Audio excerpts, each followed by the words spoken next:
Eh bien, si tu veux que Dieu, le puissant, le sage, Al-Fattah, celui qui ouvre les portes, t'ouvre les portes, kun fattahan kama fataha Allahu alayk wa ahsin kama ahsana Allahu alayk.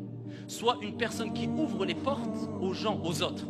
Comme Dieu, Al-Fattah, t'a ouvert les portes.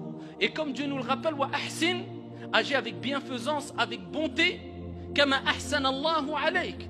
Comme ton Seigneur a agi avec bien, avec bonté envers toi.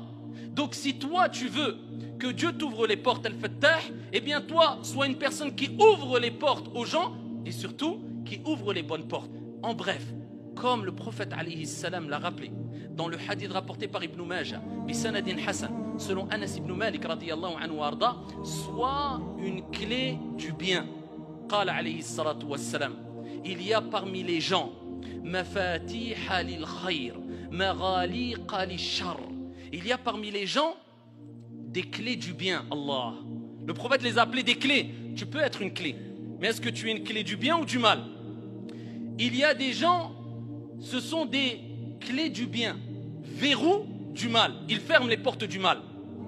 Et il dit alayhi salatu wassalam, wa inna minan nas maghaliqa lil khayr, mafatiha lil shar. Il y a des gens qui sont des clés, mais des clés de quoi? Des clés du mal, verrous du bien. Ensuite il dit alayhi salatu wassalam, Fatouba, bonne nouvelle à celui à qui Allah Jalla wa Ala a mis entre ses mains les clés du bien. Allahumma ij'alna minhum. Et il dit waylun, malheur à celui à qui Allah tabaraka wa ta'ala a mis en ses mains ou dans ses mains les clés du mal. C'est-à-dire, si toi, tu veux être une clé du bien, il faut ouvrir les bonnes portes. Et pour cela, pour être une clé du bien, et pour pouvoir ouvrir les bonnes portes et être un verrou du mal, c'est-à-dire un verrou de la fitna, des problèmes, du mal, des choses qui déplaisent à ton Seigneur et au prophète alayhi salatu wassalam, eh bien, il faut agir avec ikhlas, sincérité.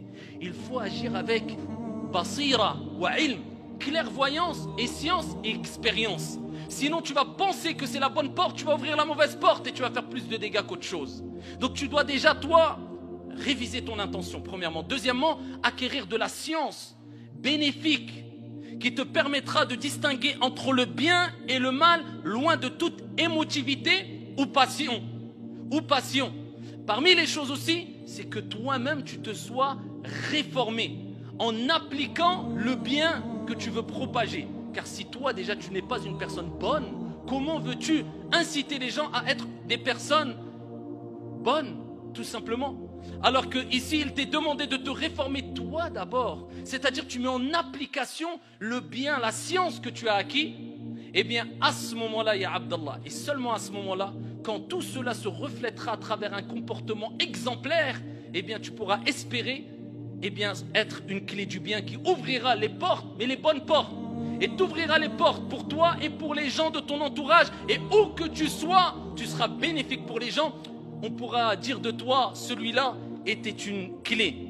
Miftahul khayr, Allahumma ij'alna minhum. Une clé du bien. Wa sadaqa al-habib idh yaqul khayrun nas anfa'uhum lin-nas. Les meilleurs des gens, ce sont celles et ceux qui sont les plus bénéfiques pour les gens, c'est-à-dire qui ouvrent les bonnes portes et qui ferment les mauvaises portes.